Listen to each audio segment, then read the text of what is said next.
Justice Hema committee റിപ്പോർട്ടിന് പിന്നാലെ ഉയർന്ന ആരോപണങ്ങൾ അന്വേഷിക്കണമെന്ന നടൻ പൃഥ്വിരാജ്. കുറ്റം ചെയ്തവർക്കെതിരെ നടപടിയുണ്ടാകണം. പരാതികൾ പരിഹരിക്കുന്നതിൽ താരസംഘടനയായ അമ്മയ്ക്ക് വീഴ്ച സംഭവിച്ചിട്ടുണ്ടെന്നും അദ്ദേഹം തുറന്നടിച്ചു.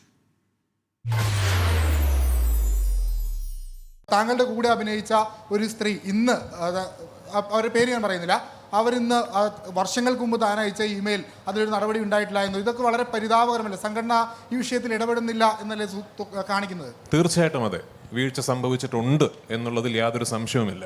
ഹേമ കമ്മിറ്റി റിപ്പോർട്ടിൽ സംരക്ഷിക്കപ്പെടേണ്ടത് അതിജീവിതമാരുടെ സ്വകാര്യതയാണെന്നും കുറ്റാരോപിതരുടേത് അല്ലെന്നും പൃഥ്വിരാജ് വ്യക്തമാക്കി.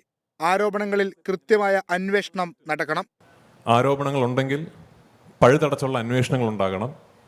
അന്വേഷണത്തൊടുവിൽ കുറ്റകൃത്യങ്ങൾ തെളിയിക്കപ്പെട്ടാൽ മാതൃകാപരമായ ശിക്ഷാ നടപടികൾ ഉണ്ടാകണം. അങ്ങനെ തന്നെ ഇതിനൊരു അവസാനം ഉണ്ടാകാൻ സാധിക്കുകയുള്ളൂ. ആരോപണ വിധേയരുടെ പേരുകൾ സംരക്ഷിക്കപ്പെടാൻ ഒരു നിയമവ്യവസ്ഥിതി ഇന്ന് നാട്ടിൽ ഇല്ലാത്തിടത്തോളം കാലം അത് പുറത്തുവിടുന്നതിൽ നിയമ തടസ്സങ്ങൾ ഉണ്ടെന്ന് ഞാൻ കരുതുന്നില്ല. പവർ ഗ്രൂപ്പിനെ തനിക്ക് അഭിമുഖീകരിക്കേണ്ടി വന്നിട്ടില്ലെങ്കിലും അങ്ങനെയൊന്ന് ഇല്ലെന്ന് പറയാനാകില്ല. തുടക്കകാലത്ത് താൻ നേരിട്ട വിലക്കിനെ കുറിച്ചും പൃഥ്വിരാജ് ഓർമ്മിപ്പിച്ചു.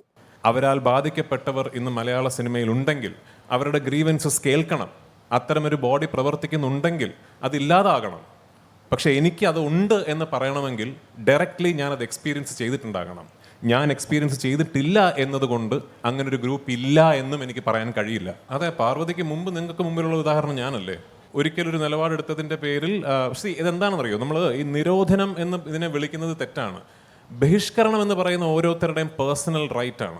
ഹേമ കമ്മിറ്റി റിപ്പോർട്ടിന്റെ അടിസ്ഥാനത്തിൽ നടപടി ഉണ്ടാകണമെന്നും ഇങ്ങനെയൊരു തിരുത്തൽ ആദ്യം നടന്നത് മലയാള സിനിമയിലാണെന്ന ഇന്ത്യൻ സിനിമയുടെ ചരിത്രം ഒരിക്കൽ രേഖപ്പെടുത്തുമെന്നും പൃഥ്വിരാജ് പറഞ്ഞു. 24